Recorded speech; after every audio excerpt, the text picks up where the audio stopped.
Hey, welcome in everyone to the Voice of College Football on a Thursday afternoon, bright and sunny where we are. Hopefully the same for you. Hope you're having a good day regardless of the weather. 3 o'clock Eastern time here in College Football Nation.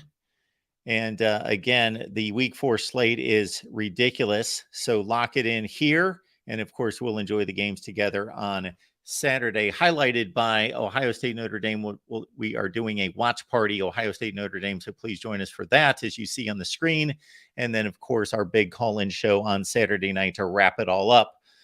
We're going to begin our delivery here today with some Colorado-Oregon talk. We got Kevin Borba on the line. And we may take up the next hour if we really run down all of Kevin's sites here, but it's Fan Nation, it's Locked On, it's Athlons. As Kevin told me a few minutes ago, hey, if you're a college football fan, you got a team, he probably covers your team at some point. That's true. Kevin, how you doing today? I'm doing great. Yeah, I'm all over the place. You probably see me writing about any team, anywhere. It's what I do. That's great stuff. Well, we appreciate you stopping by. We have flagged you down most notably for that logo right behind you on the wall. Yes, and sir. we had Kevin on a couple weeks ago and appreciated the insight on what's happening in Boulder, Colorado, because this, in some ways, Kevin, is unlike anything we've seen in college football. This is a team that nobody anticipates playing for a national championship, even competing for a conference championship. Despite what they've accomplished the last 3 weeks, Vegas is still looking at them as a 3-touchdown dog against Oregon. But on the other hand, they brought in streaming numbers on ESPN that set records this last Saturday night. Yeah. The largest TV viewing audience for that time slot on ESPN in the history of the network. Crazy attention for this Colorado football team, and it's been a fun ride. Yeah, I think, and I've been saying this, and I started saying it last week, and people weren't really grasping it, and so now I think everyone's starting to fully grasp what I've been saying. Colorado has made college football as popular as it's ever been, and when you first hear that, you're probably like, "This guy needs to chill." I promise you, I'm not trying to give a hot take or anything. Realistically, like you mentioned, they broke records. The Alabama-Texas game, for example, that's a matchup of top 10 teams the week prior, top 15 teams.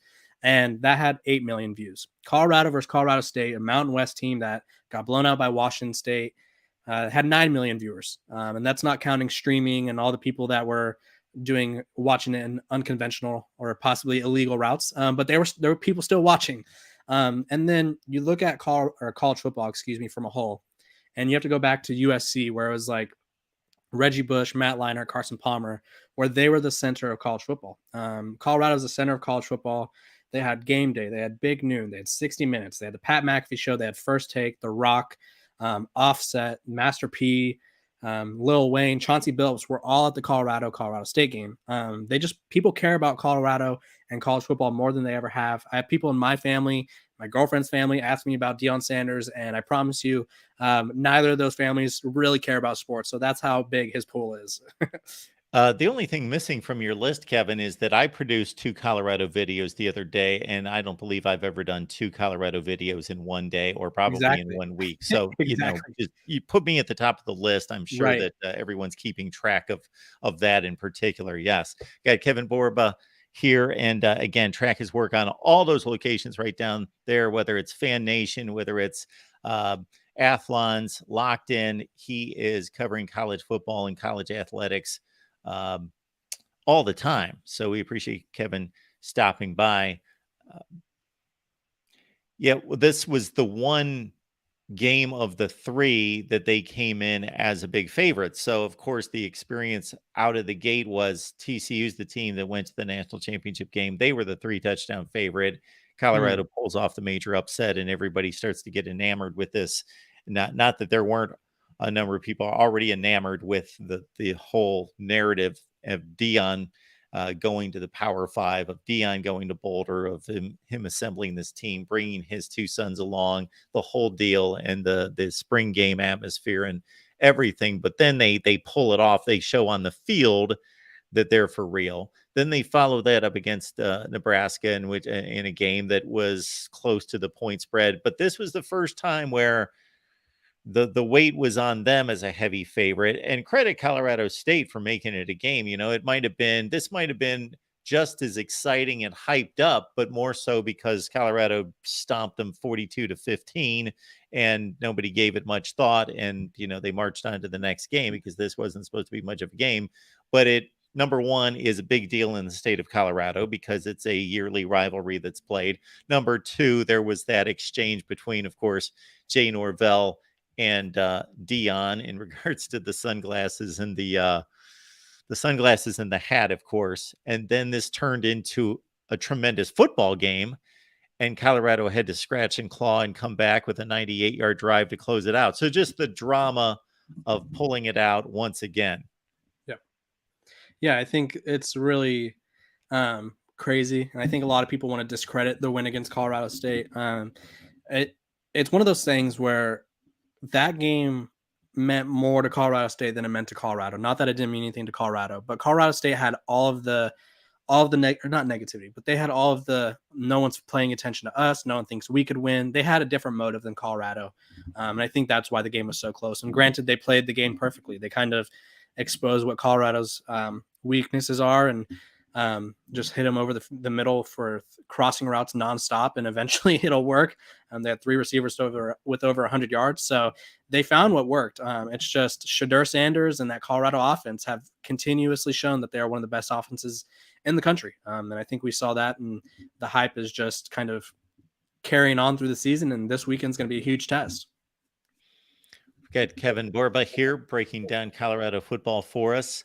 What kind of odds do you give Colorado? Because as Dion would tell us, he would use the term, do you believe? Mhm. A lot of people do, and more are each week, and that makes sense because they're proving themselves every week. But still, again, 21-point underdog, and Oregon a bit of a different deal than TCU to a certain extent because TCU looked upon as, okay, yeah, they went to the championship game last year, but they don't have those dudes, a lot of them anymore, where Oregon, Bo Nix at quarterback, a little bit more established as a power. And Mhm. again, this is a conference game, and Oregon's not going to have that sneak up factor in that I got to think, have uh, their full attention and focus this week.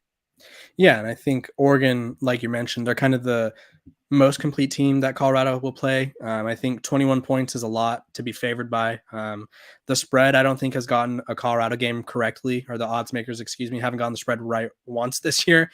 TCU was favored by 21. Colorado was favored by, it was like 8.5 or 7 against Nebraska, and they blew them out.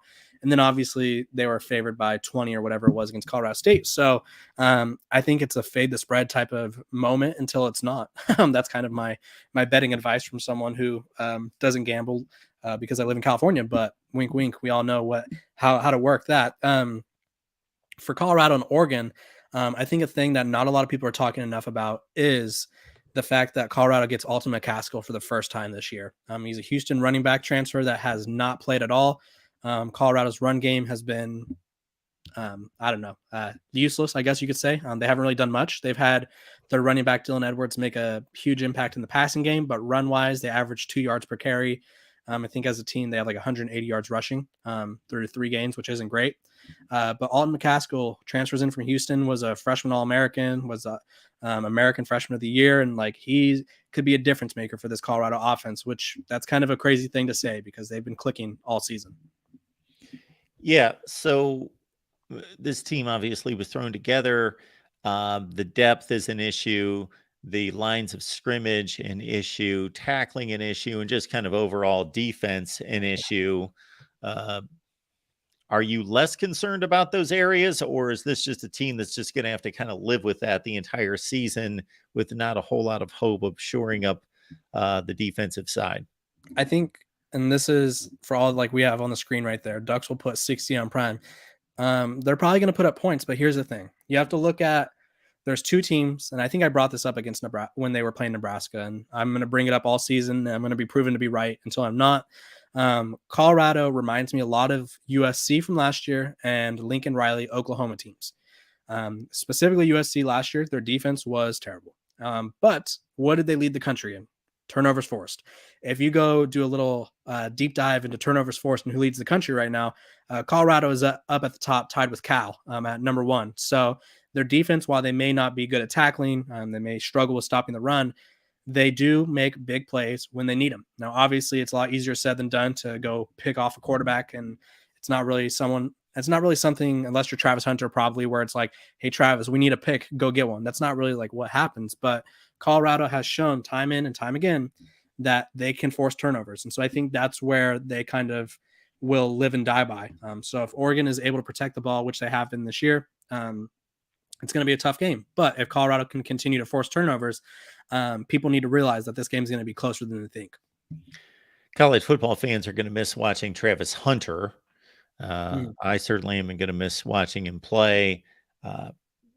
He was a jaw-dropping, eye-popping type of performer in week one for a lot of us that knew the name, knew the high school recruiting rankings, saw some highlights at Jackson State, but didn't get to see him play on a regular basis. And then all of a sudden, he's a guy that, it usually takes a few games before, okay, you can collect enough plays unless you are a quarterback or a running back who gets handed the ball 25 times. But he had enough jaw-dropping moments just in the one TCU game to say, okay, this guy is as good as advertised. Unfortunately, the late hit and the lacerated liver is going to keep him out for 3 or 4 weeks.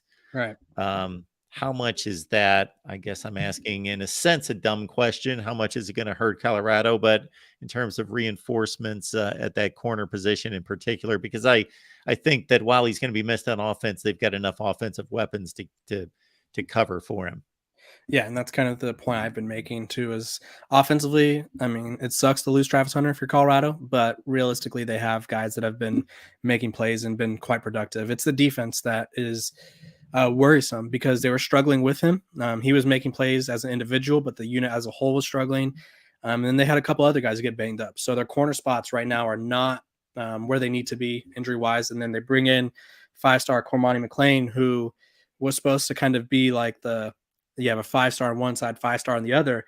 And Cormani McLean's just not ready to play. So it's going to be kind of a crapshoot to see who is kind of out there opposite Omarion Cooper, which has kind of been Travis's wingman on the other side of the ball or the other side of the field. So it's just going to be a committee effort, I would say. Does this team talk about goals?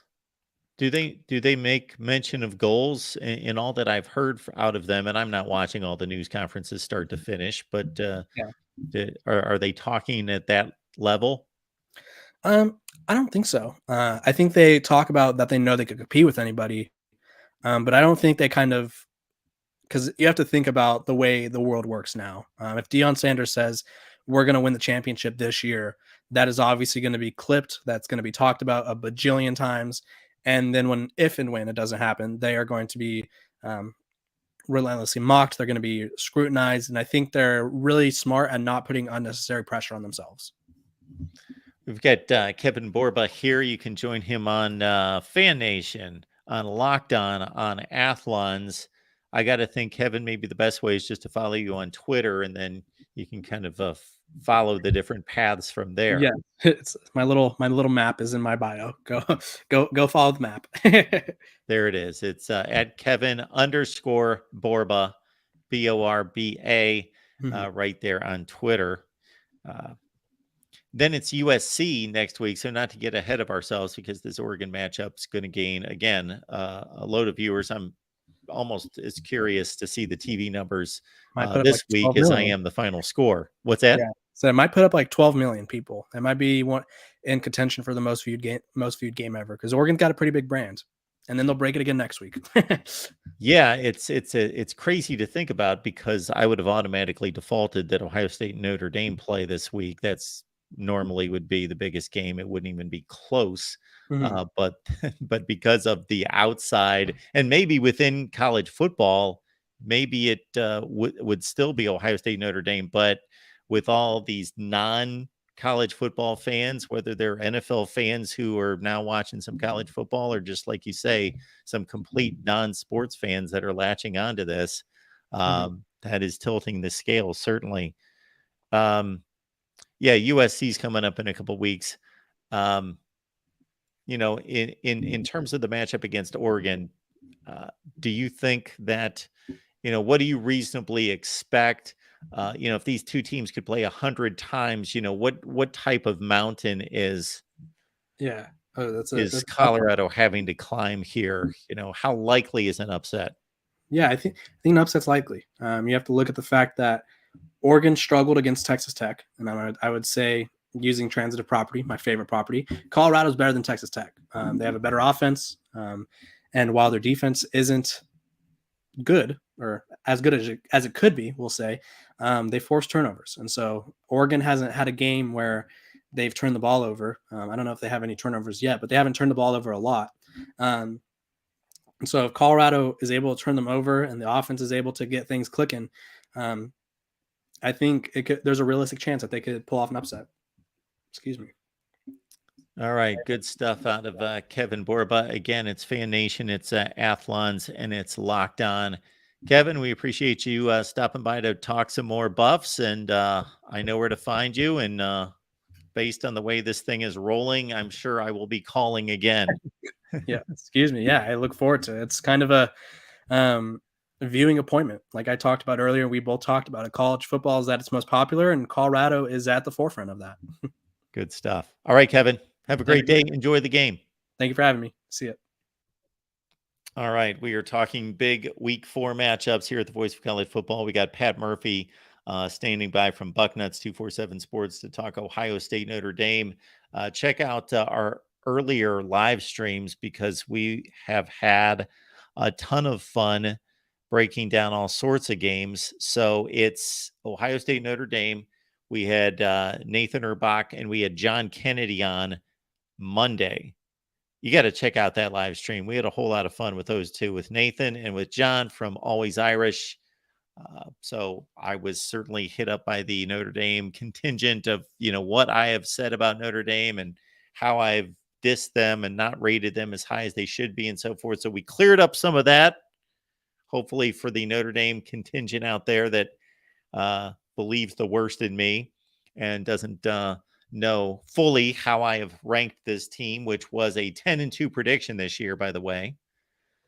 And going back to 2021, I did pick this team to go to the college football playoff 1 year after they did. But I did nail that 11-1 record that year as well. So I've been pretty much on the money with Notre Dame selections in recent years. But we produced a video a few months ago at the time that there was a lot of realignment going on and attacking the teams that had already switched conferences, like Arizona State, Utah, and Colorado moving to the Big 12, and sizing up how those schools have fared against that conference and against those teams in the conference in the past, meaning the last 10 to 20 years. Then also how they would project moving forward, and some Notre Dame fans taking exception of me matching up Notre Dame against the Big Ten. But we looked at the results over the last 20 years, and we also looked at the results of Notre Dame football overall over the last 20 years. And then you got to put that into context, and you got to understand, is this the same program as it was 5 years ago, 10 years ago, 15 years ago? No, Brian Kelly elevated Notre Dame. So the Notre Dame of 2003 and the Notre Dame of 2013, different programs. Brian Kelly did great work to elevate it to top 10 status, where Notre Dame before that, Notre Dame went through a period post Lou Holtz going into Brian Kelly for that 15 years, roughly. It's almost exactly 15 years, 1996, 2011, where Notre Dame was pretty much like a top 40 program. I know that sounds like blasphemy, but those are the results. Like a top 30 or 40 program, Brian Kelly elevated to top 10. Marcus Freeman takes over. Not a great 2022, but let's not blow it out of proportion. They did accomplish a lot late with the Clemson win, with the South Carolina win in the Gator Bowl, and now they have an opportunity to elevate even further and win what in some respects could be the biggest game for Notre Dame it depends on your perspective, because there were obviously games that vaulted Notre Dame to the college football playoff in 2020 and in 2018. If they don't win all their games in 2018, they don't go to the playoff, because a conference champion Ohio State team at 12-1 is going to take that spot. So they had to win them all in 2020 or in 2018. So those were big games. So that's a condition you can put on it. And then, of course, when Clemson visited in 2020, minus Trevor Lawrence, minus some defensive starters, that was a huge game. Clemson was number one in the country, and Notre Dame pulled that game off. But you could argue this being the biggest game that Notre Dame has played in the regular season, going back to the halcyon days of Charlie Weiss and Brady Quinn and those teams in 2005 and 6, taking on the likes of USC and others. All right, appreciate you being here at the Voice of College Football. We've dropped the link both in the description section of the video. It's also in the chat. Grab it. Give me a call. Let's talk college football. We are awaiting Pat Murphy from Bucknuts 247 Sports to talk Ohio State and Notre Dame. Again, we got together earlier this week. Check out Ohio State Notre Dame live preview. That's on Monday. We also, of course, got together with our Florida State guys on Wednesday and got together with Jason Priester as well. So we've got tons of Clemson Florida State breakdown, both on the Clemson and the Florida State channels, and right here on the main national channel. Alabama, Ole Miss, we got the Alabama perspective. That's on the SEC channel. So please subscribe to our SEC channel. We will drop that link in the chat, but it's simply Voice of College Football SEC. You can look that up in the search bar here on YouTube. Let's see who else is playing this week that we've hit on. Again, Oregon, Colorado. We got together with our guy Ryan Winter of Sports Chat 503 to talk Ducks. Check that out on the Oregon channel. Our guy Exploring with Ben. Exploring with Ben's going to be here after the and the rest of our guys covering Oregon football, doing post game on the Oregon channel. So after the Ducks and the Buffs are done, check us out on the Oregon channel with post game there. And then we're going to have all sorts of Ohio State Notre Dame post game. So we're doing the watch party. So join me right here Saturday at 7:30 Eastern time. I will be on well before kickoff, and we will break down Ohio State Notre Dame and watch it with you. We'll just take it in all together. And then sometime after all the primetime games are over, we will do our call-in show as we always do. But we will have Ohio State post-game on the Ohio State channel with Best Damn Media. That's on the Ohio State channel. And then Notre Dame post-game with the two Irish brothers. That's on the Notre Dame channel after the ball game. And then again, our big weekend wrap-up call-in show. That's coming up after the ball games on Saturday. And I'm typically here watching a zillion games and pumping out instant analysis. So be tuned in for that. All right, let's get to your comments and questions. Keep in mind, you can call in, talk some college football with me. Oh, Ben's on top of it. There it is. Check out the new SEC channel. There it is, and the Big 12 channel. So we got the SEC channel. We got the Big 12 channel. Please check those out. Give me a call. We've got the link in the chat. It's also in the description section. So many great games this weekend. Yes. We also have, thank you, Ben, Utah and UCLA. Now, that was a game at the Rose Bowl last year that UCLA pretty much got Zach Charbonnet revved up, and he took it to the Utes. Surprised me how well UCLA played in that game. And I think it gets forgotten in the 2022 season how close UCLA came to playing in the Pac-12 championship game. And at times last year, I thought they were the best team in the Pac-12. Again, they took care of Utah. That game, I'm guessing, because they played at the Rose Bowl last year, is going to be a return trip to Rice-Eccles Stadium. And then the other big matchup in the Pac-12, good week of Pac-12 games, Mizzou and Oregon State, the two that were left behind. And then there were two. Leave your cliche behind. Whatever it is, it's Washington State, Oregon State, the two teams that I am rooting for to play in the Pac-12 championship game.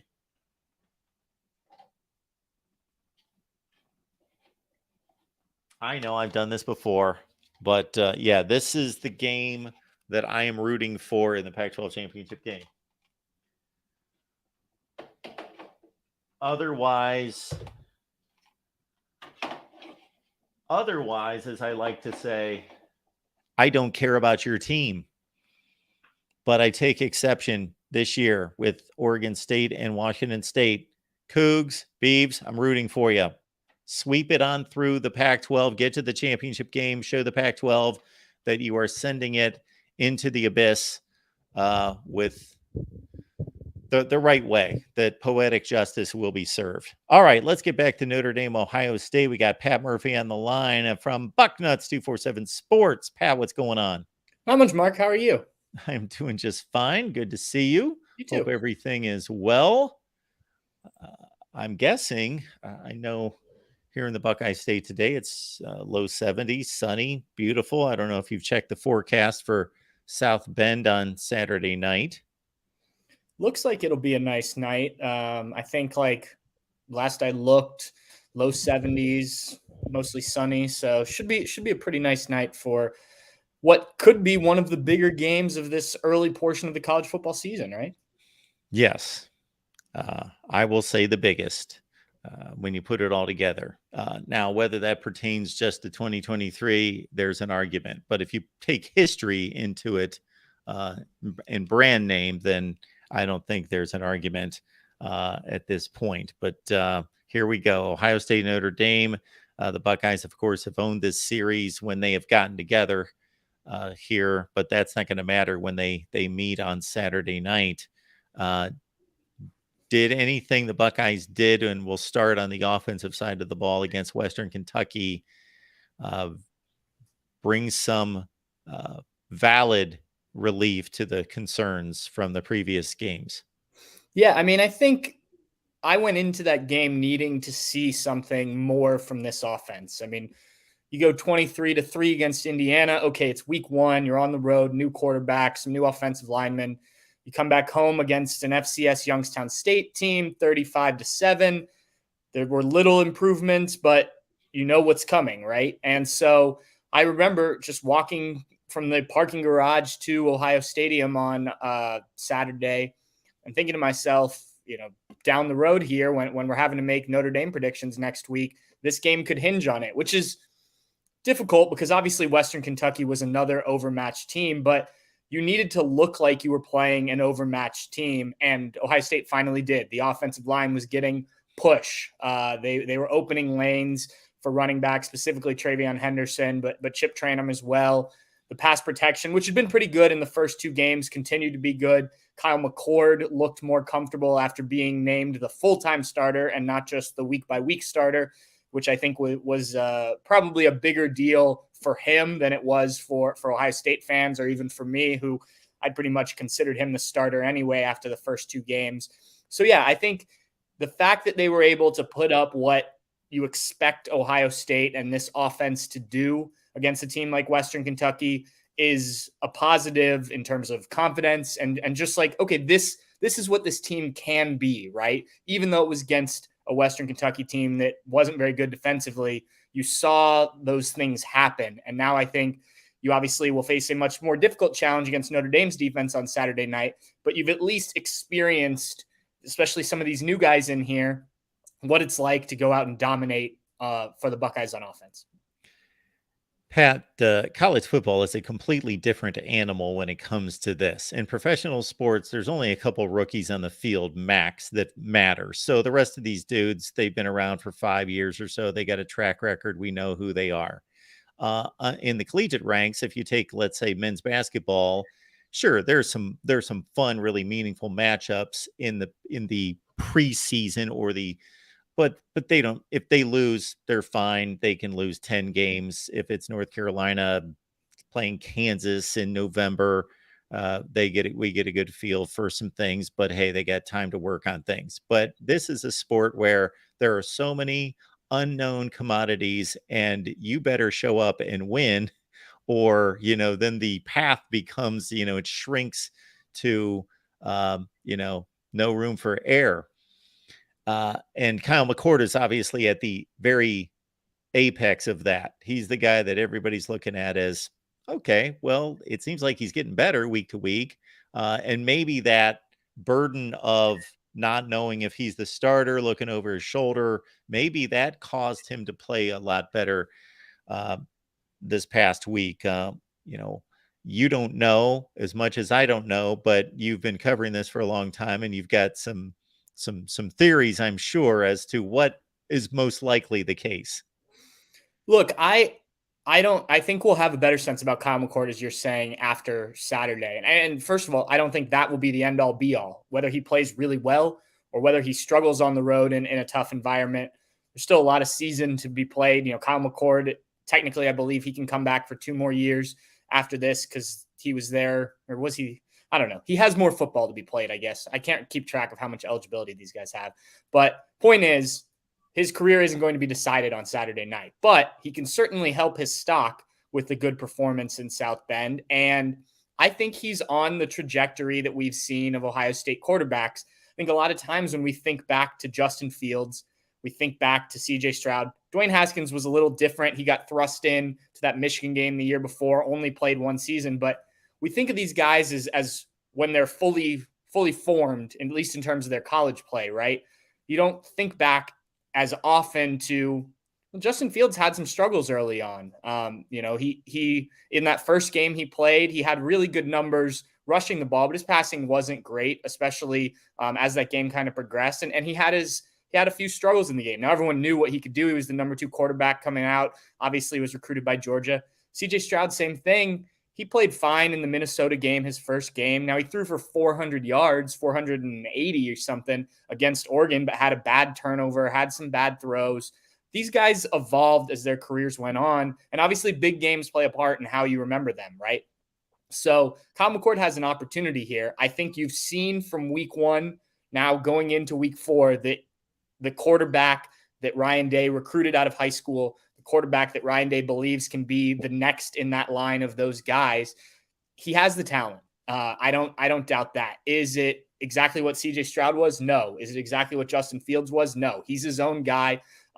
He's not maybe as deadly accurate as CJ Stroud was at times, but he's got a really good arm. He's a little bit more willing to move around and pick up yards with his legs than CJ Stroud was, not quite as much as Justin Fields.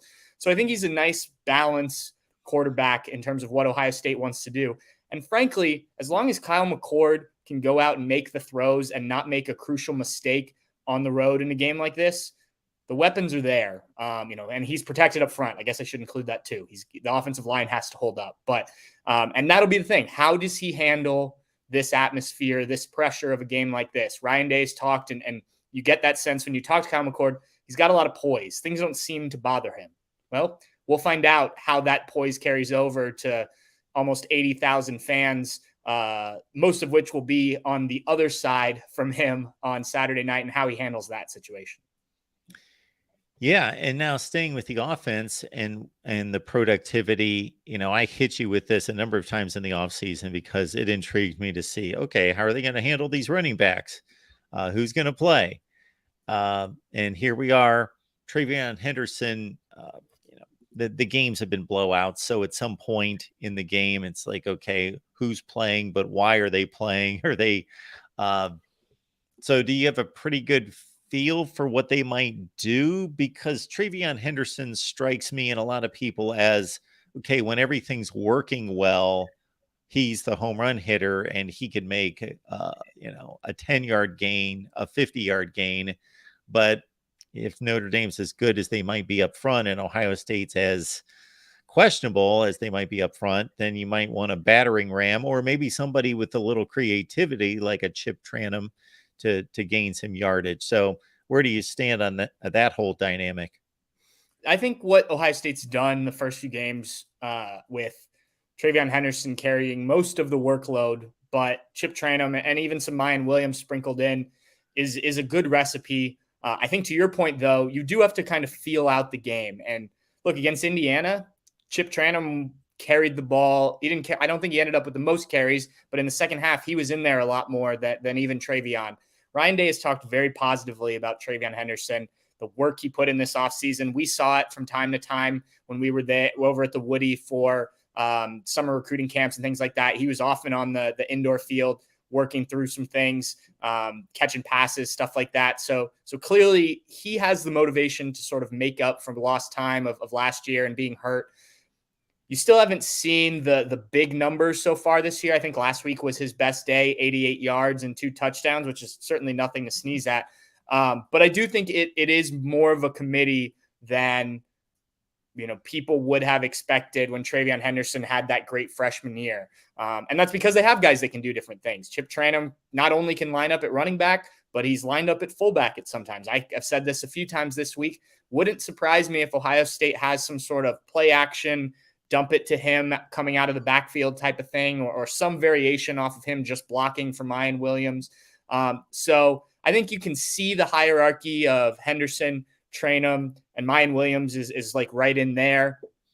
But I do think Ohio State will have to do what works best in this game. And if the runs aren't working for Travion, but Chip gets in there and busts a few big ones, or even 4, 5, 6 yards and helping you move the chains, you may just have to go with him in that. And I think these running backs understand that. At least that's what they've said to us this year is, they're supporting each other and they just want to win. This Western Kentucky quarterback, Austin Reed, threw 40 touchdowns last year. And even though the level of competition is what we know it to be, they are a program that has typically stepped out of conference and been able to put up numbers, get blown out, but still, put up numbers and scores against teams. So that might be a decent barometer of how much this defense has progressed. And then in week 1, it's kind of curious because Indiana just went into a shell and really didn't do much of anything. And then Taven Jackson threw for 300 yards against Louisville last week. So I don't know what they were doing a couple of weeks ago, but anyway, that's their problem. I thought they're doomed for failure the whole season, but then he throws for 300 against Louisville. But the bottom line is that the Ohio State defense, especially in the secondary, looks like it's improved. Certainly. And look, go back exactly a year ago now, I would have said the same thing. It looked improved at that point. It was improved. You look at the numbers, they were certainly improved over 2022 or 2021 and 2020 for sure. But when you obviously got to those bigger games at the end of the season, they didn't hold up.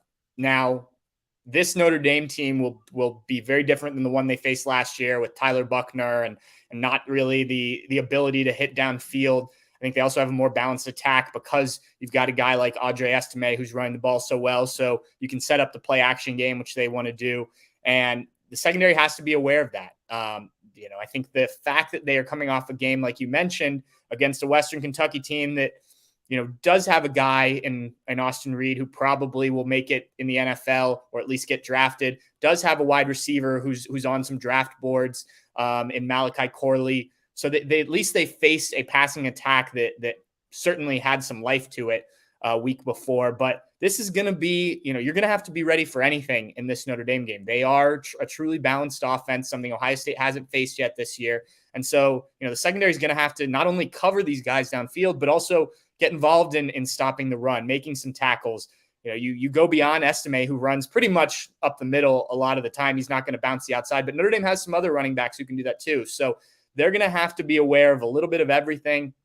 I expect Sonny Styles to play a lot more than he did last week when you're facing just a purely spread attack and they used a third cornerback, Jordan Hancock.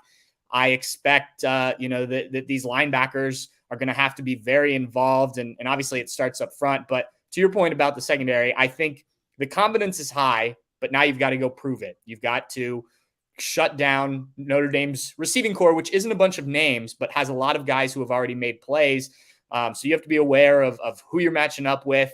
They all can do a little bit different things out there, and you got to handle your business, and that's going to be huge with a guy like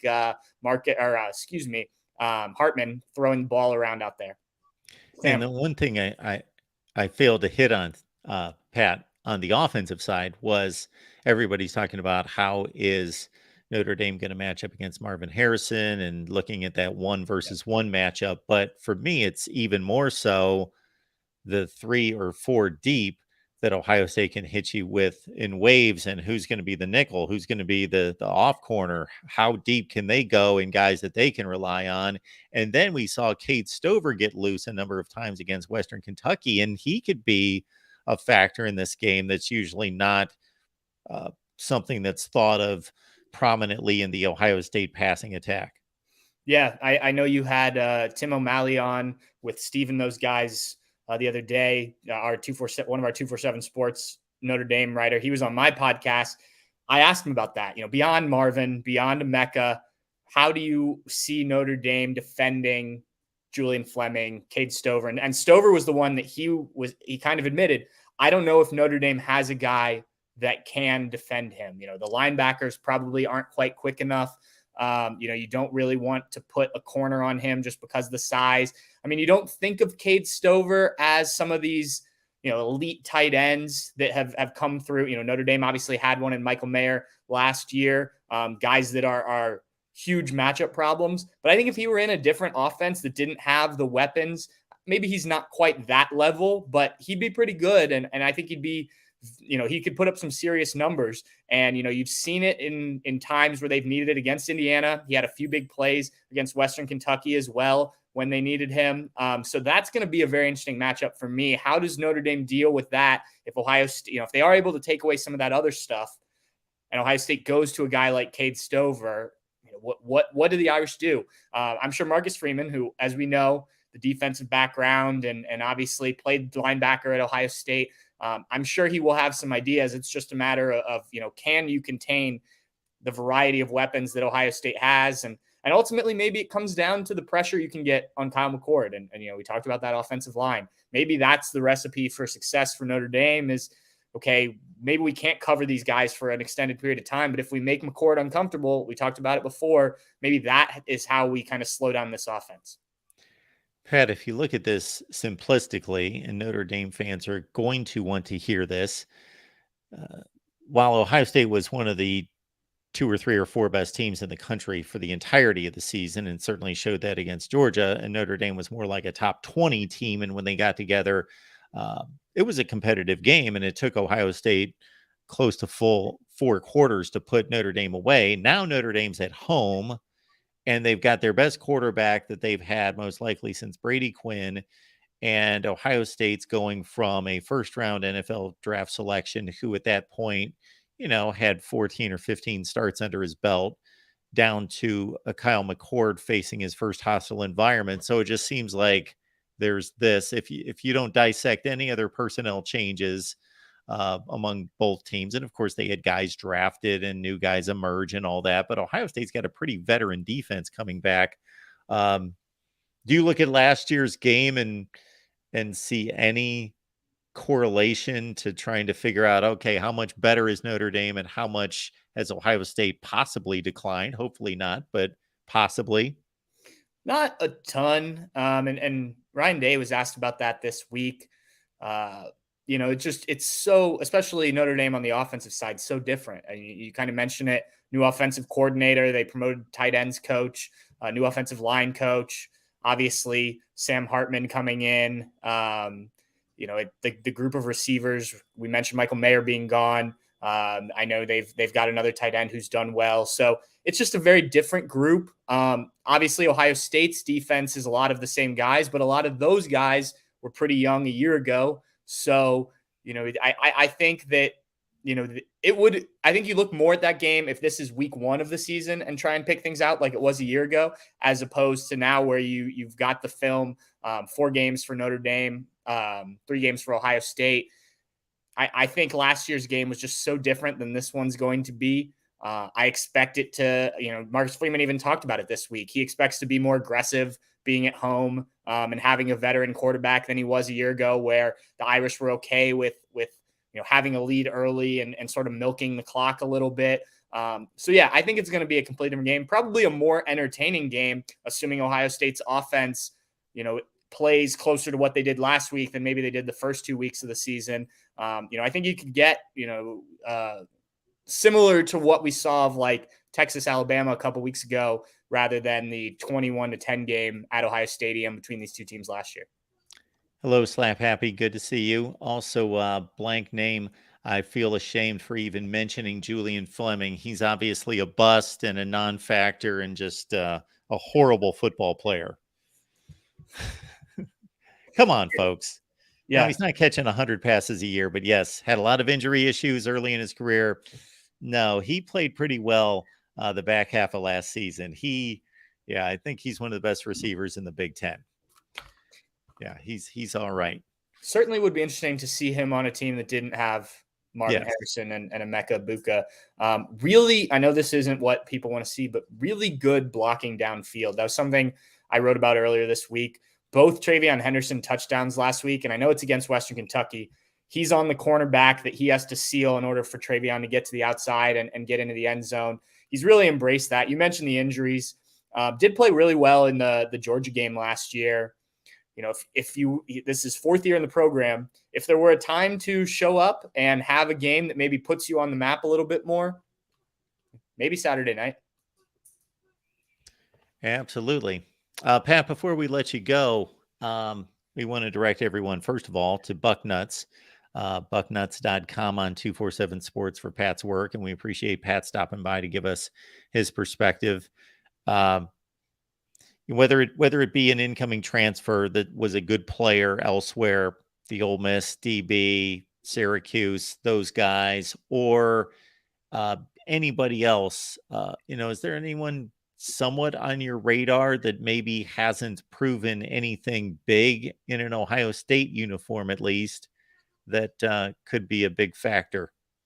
Yeah, I think Davison Igbinosun, the corner you mentioned, the transfer from Ole Miss, he's been good to start the season. He's very physical, so they've played him a lot of off coverage and let him attack down. So he's given up catches, but he's not giving up much yards after them.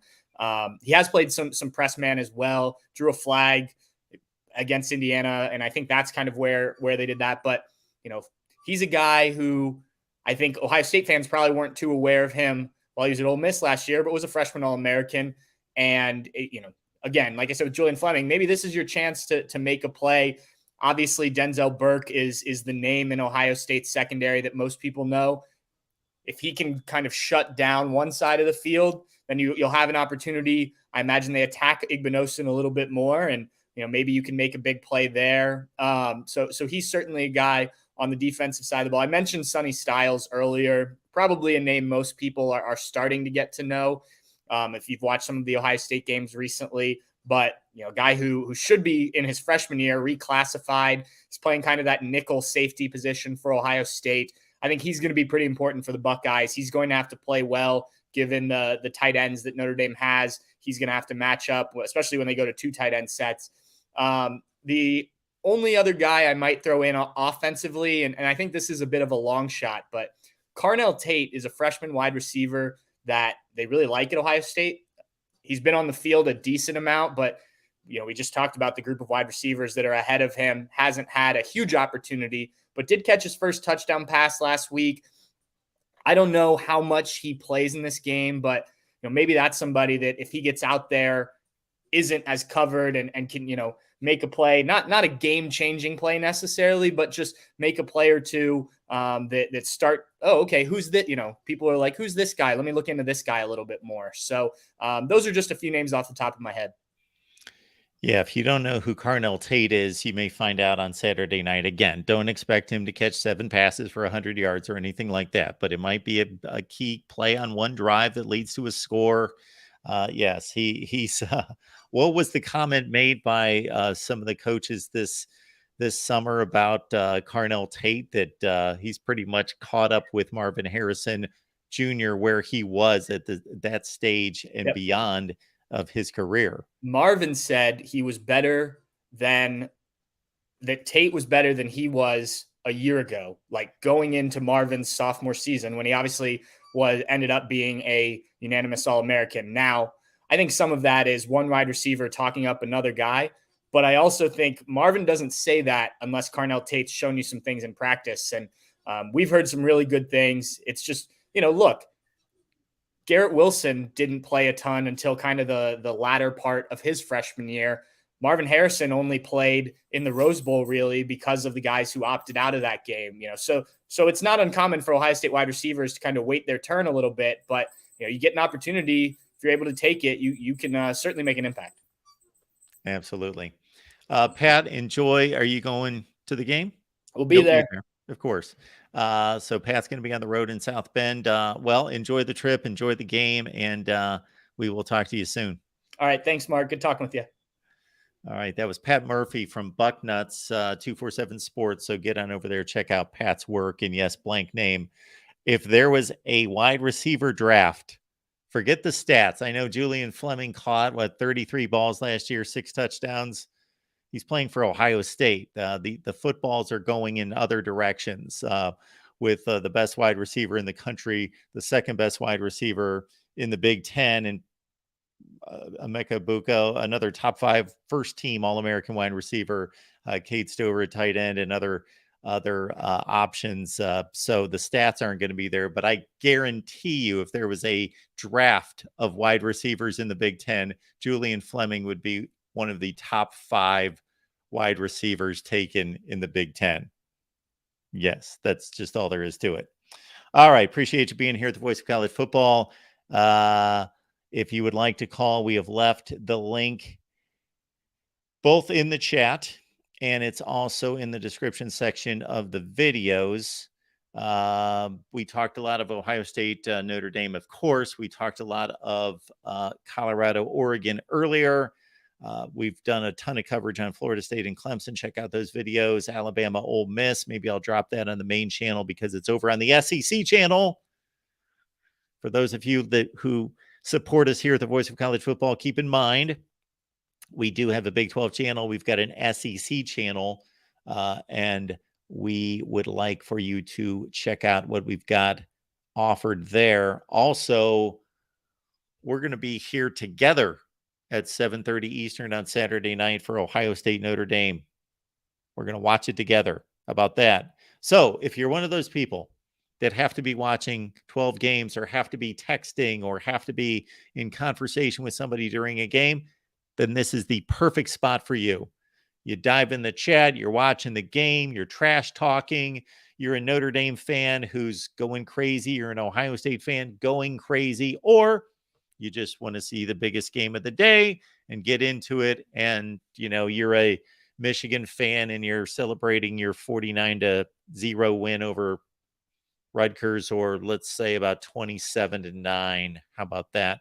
Over Rutgers, and you're just in here to make fun of the team that's losing, or whatever. Or if you're one of those people that just locked on the game, that's all you want to. You don't want to be bothered. You're basically like me. That's what I don't want to be bothered by, especially people that don't know football. But we all know football here. That's kind of the baseline here at the Voice of College Football. Of course, be a fan, just don't be a dumb fan.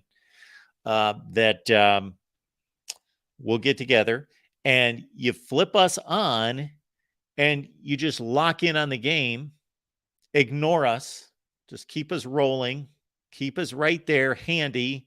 Then when there's a timeout, there's a commercial break, boop, boop, boop, boop, boop. You give us the wasn't Jim Knowles stupid doing that? And I don't know why that you're probably doing that. I don't really text. I only can text with one finger myself. I can't do the double-fisted texting.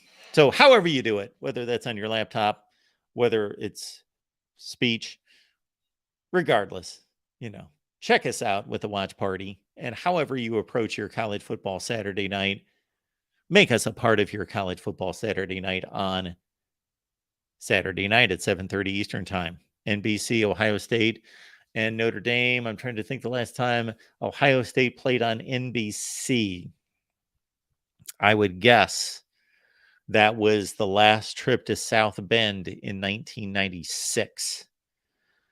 Because NBC, other than maybe the Gator Bowl, maybe NBC still had the contract to the Gator, but probably not. ESPN had probably taken it over by 2011, and that probably was an ESPN or ABC Gator Bowl game against Florida, because once upon a time the ABC had the Gator Bowl during the 70s and 80s, and then at some point NBC took it over. I would say late 80s. Took over the Gator Bowl and then probably gave it back to ABC/ESPN sometime in the late 2000s, 2010, something in that range. All right. How we all doing? What do we got here? 4-quarter game, most likely. I am right there with you. I do think that yes, the Fiesta was on NBC. So when I first started watching the Fiesta Bowl, which interestingly enough, speaking of Ohio State right now, having played in the Fiesta Bowl in 1980, 83, and 15 and 16, which I really don't count 16. It was a playoff game. So who cares that it was the Fiesta Bowl? Doesn't once they put these bowl games in the playoffs, it's like, who cares what bowl game it is? It's not a bowl game anymore. It's a playoff game. But that 1980 Ohio State Penn State Fiesta Bowl game, very entertaining game. Penn State jumped out. Ohio State came back, and then Penn State rolled off the last 17 points or whatever it was to win 31-19. But that game was on Christmas Day, and it was on NBC. And yeah, Christmas Day. That just came to mind when I saw Fiesta Bowl NBC. And I think the last Fiesta Bowl on NBC might have been, you had the famous Miami Penn State National Championship game in 86. And then you also had the Fiesta Bowl game between Notre Dame and West Virginia for the national championship in 88. Then after that, they carried the Fiesta Bowl beyond that. They had it in the 90s, that Miami Arizona game in 93. I believe that was a Fiesta Bowl game. I got to think, pretty much ESPN pretty much squashed all these networks at one point and took all the bowl games away from them. And that's happened here in the last 20 years. And of course, Fox got into the bowl game when they took up these BCS games, even though at the time Fox was not doing regular season college football. I hated this when Fox was not doing regular season games, and then all of a sudden they show up to do BCS games. And it's like, I've never heard these guys announcing college football games like Tom Brenneman, who's a tremendous announcer, baseball guy, but he's doing BCS games. So I don't know why I went down that path, but I guess our buddy Mike took me down that path. All right, college football guy says, Mark, what is your upset alert games that no one is talking about or paying attention to? Great question. Let's check it out. Because, you know what? Let's not go to that site. Let's pull up the lines so we know exactly what games we're talking about.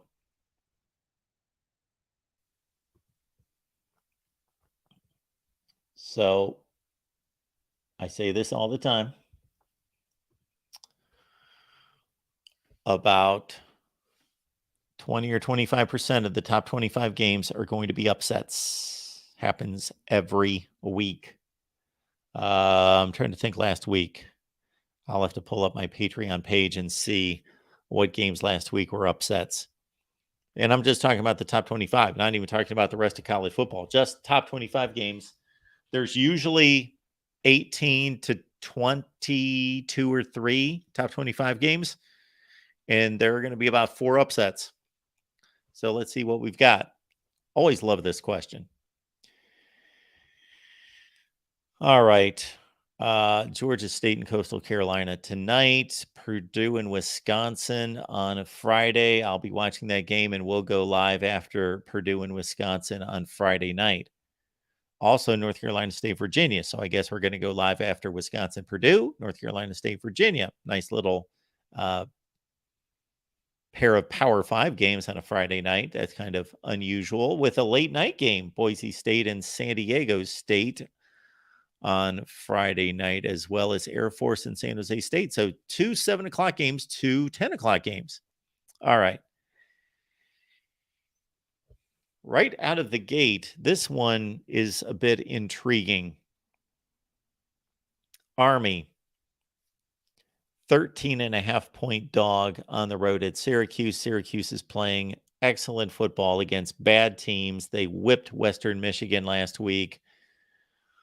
that was the week before, 48-7 before Western Michigan then went to Iowa. Syracuse beat Purdue last weekend, 35-20. They're on a roll. They're in my top 25 because they've earned it.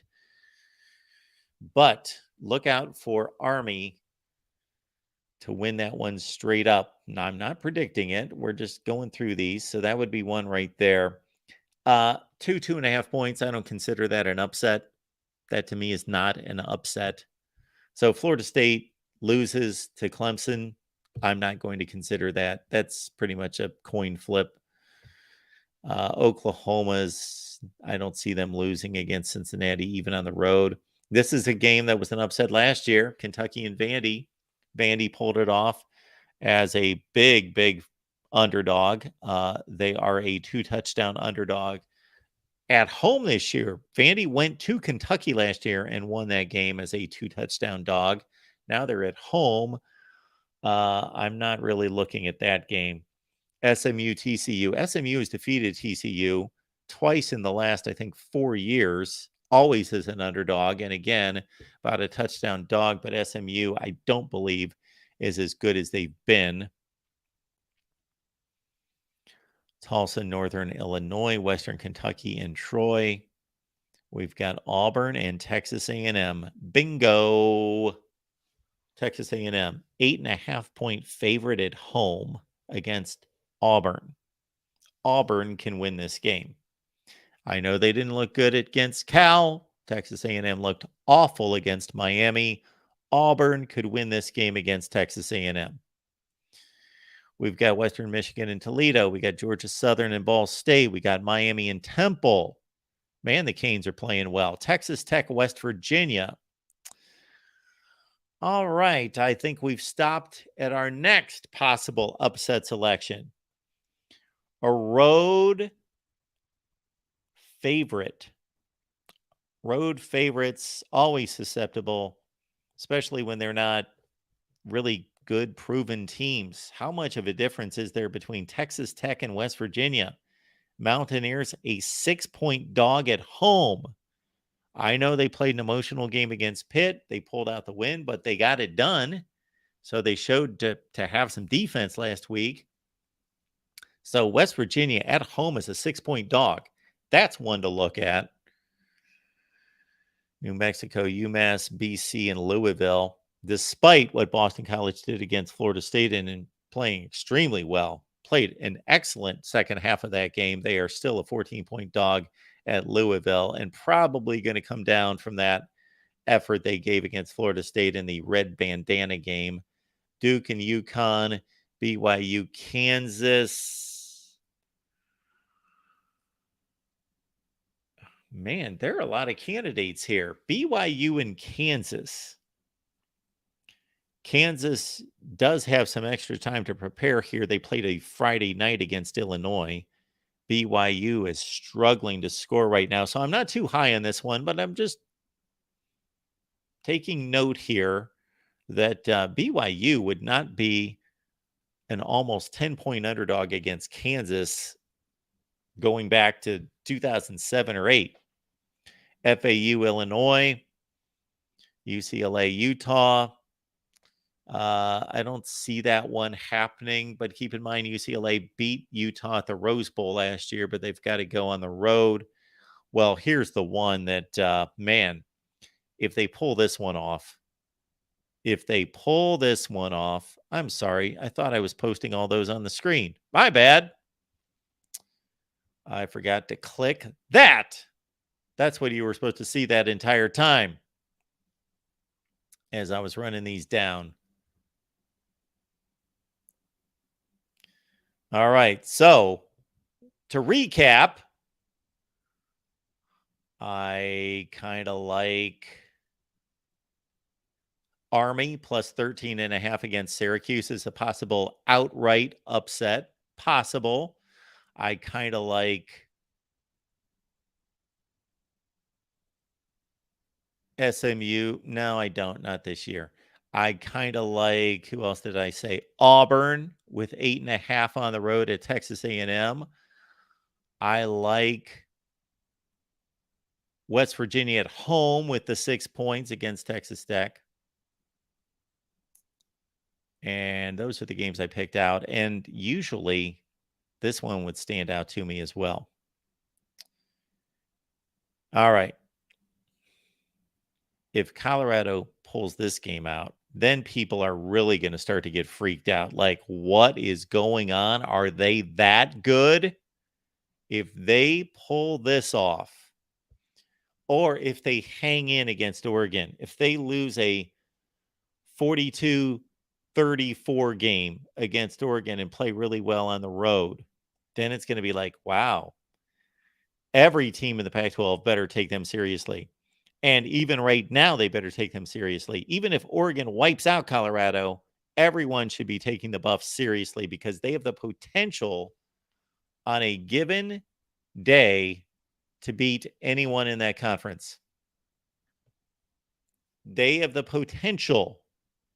Listen to what I'm saying. This is what I am expecting to have happen with Colorado this year. Okay? This is what I'm expecting, is that Colorado is going to get exposed. Let's say, who do they play in the Pac-12 that's on the top tier? They're definitely playing Oregon, USC, Utah, UCLA.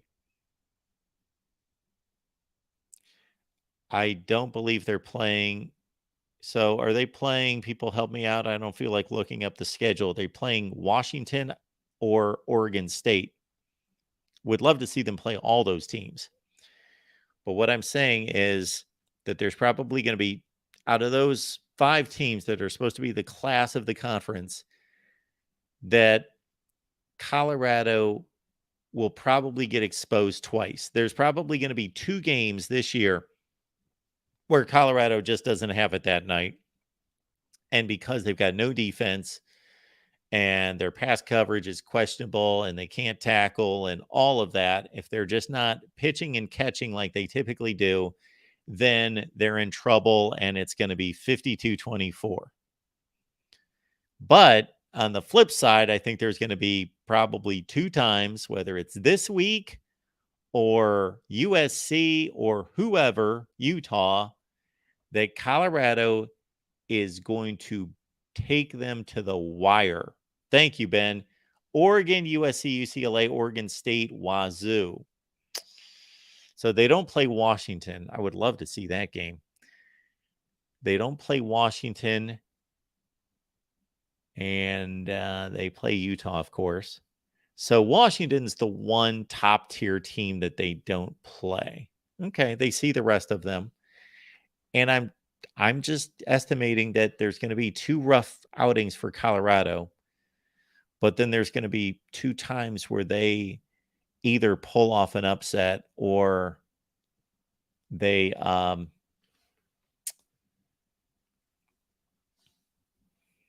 make it very scary. All right, Lewis, what website is that? This is, I always just go to, I just look up college football lines, but this site is, I think it's called Vegas Insider, and it's got all of the major books.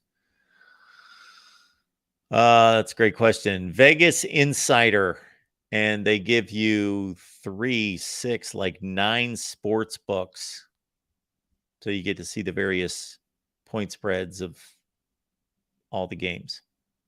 And if I was serious about this, if I put down money on games, you know what I would do?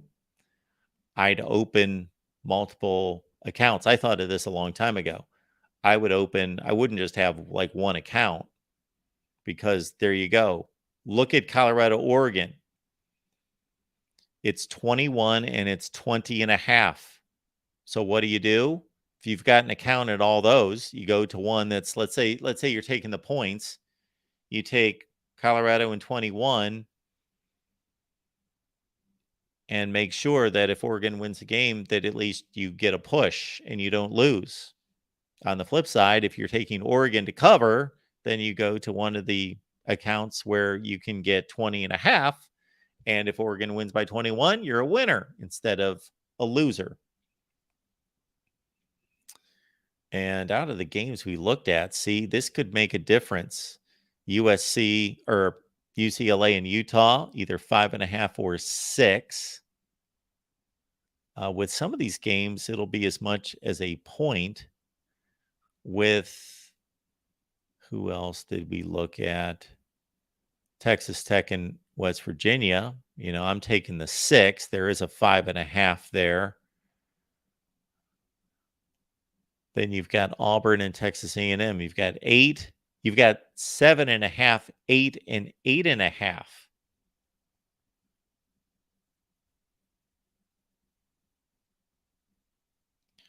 All right. Who else do I like? I got to tell you, maybe this is a trap, but man, Maryland at Michigan State. The weather's still good. Maryland's going to throw it and throw it and throw it and cover 7.5, right? All right. Ole Miss and Alabama. That's at 6.5 or 7. Not necessarily crazy about that game one way or the other. What other matchups are possibly? They're all possible upsets, but I mean, do I like? I've picked out about 5. Stanford is only a 12.5 point dog against Arizona at home. Ooh, this is going to be a good game. I like this matchup. Oregon State, Washington State, my 2 favorite teams in the Pac-12, and it's merely a 3-point spread with Washington State at home. I would stay far, far away from that game. Arkansas is getting 17.5 at LSU. I think that's a little healthy. It's on the high side. Colorado State, 1 week after their near miracle against Colorado, is a 3-point underdog at Middle Tennessee State.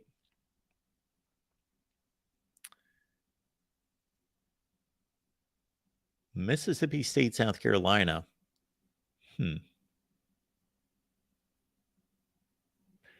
Indiana is only a 16.5 point favorite against Akron. That shows you something right there. Memphis and Missouri, the Tigers. The Missouri Tigers, only a 6.5 point favorite. Texas, Baylor. Ohio State, Notre Dame. Iowa, Penn State. I know that we had Steve Merrill on, as we always do. Check out those segments as soon as I got to edit them, but check out the segments we've got with Steve Merrill. And this is going to be one of them. So check it out. But man, despite what some of the metrics say and what some of the models say, I got to say that I love Iowa up to 15 now. Wow. North Carolina, Pitt, I expected this to be one of the key games in the ACC when we started the season, but Pitt has been a disappointment. A lot of people are going to jump on North Carolina right there. UCF and Kansas State, that's a pretty decent game. USC and Arizona State. Arizona State is in deep. Arizona State's playing a 4-string quarterback. They're playing USC's offense. They have injuries all over the place. They beat Southern Utah by 3. They got shut out by Fresno State. This Arizona State deal. Wow. Mike says that Penn State in 15 seems high, and then King Troy Vlogs turns around and says Penn State's going to cover. Yeah, I tend to like Iowa in that situation. Then again, Iowa went to Columbus last year as a 30-point dog. You remember that? I remember telling our friend Corey Brad the entire offseason that Iowa was going to be a 25-point underdog against Ohio State, and he couldn't believe it. And then game time, they're 30-point dogs, and they lost by 44.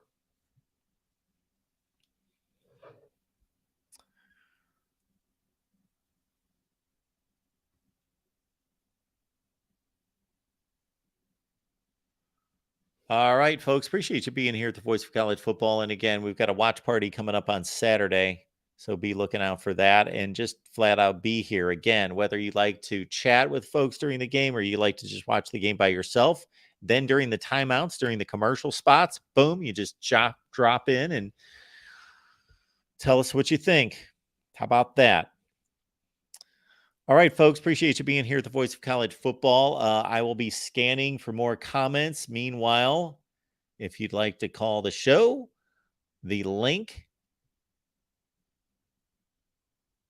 is in the description section of the videos. It's also in the chat as well. Most of the games that we're talking about, we've got post-game shows for. So when it comes to Ohio State, Notre Dame, we'll have an Ohio State post-game on the Buckeyes channel. We'll have a Notre Dame post-game on the Irish channel. We've got Oregon post-game. We've got post-game all over the place. Alabama, Tennessee, Georgia, Oregon, USC. Post-game for most of these games. Penn State as well.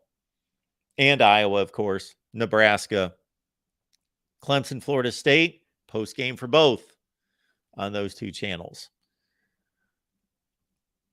So definitely keep it locked in here.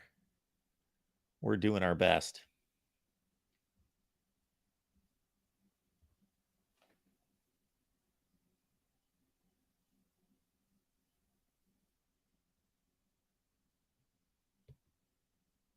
Go to games all the time, or you've got your heart set on that one huge matchup, go to ticketsmarter.com to save big. TicketSmarter technology gives you the best competitive prices on the secondary market.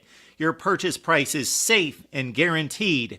Use promo code BIG, B-I-G, to get $10 off of any purchase of at least $100, or the promo code BIG20, BIG20, to get $20 off of any purchase of at least $300. Use the promo code as many times as you'd like. There is no limit. Get in the game with TicketSmarter.com or the TicketSmarter mobile app. Think smarter, Ticket Smarter. Who was that guy? All right, yes, Ticket Smarter, your place to be to get tickets on the secondary market. And again, please use our promo code BIG, B-I-G, to get money off. You get $20 off using BIG 20 for a purchase of at least $300. All right, folks, appreciate you being here at the Voice of College Football. We've got more content coming your way the rest of the day. Going into Friday, we'll be here after the 2 Friday night games as well. Lock it in here at the Voice of College Football, and we will see you next time.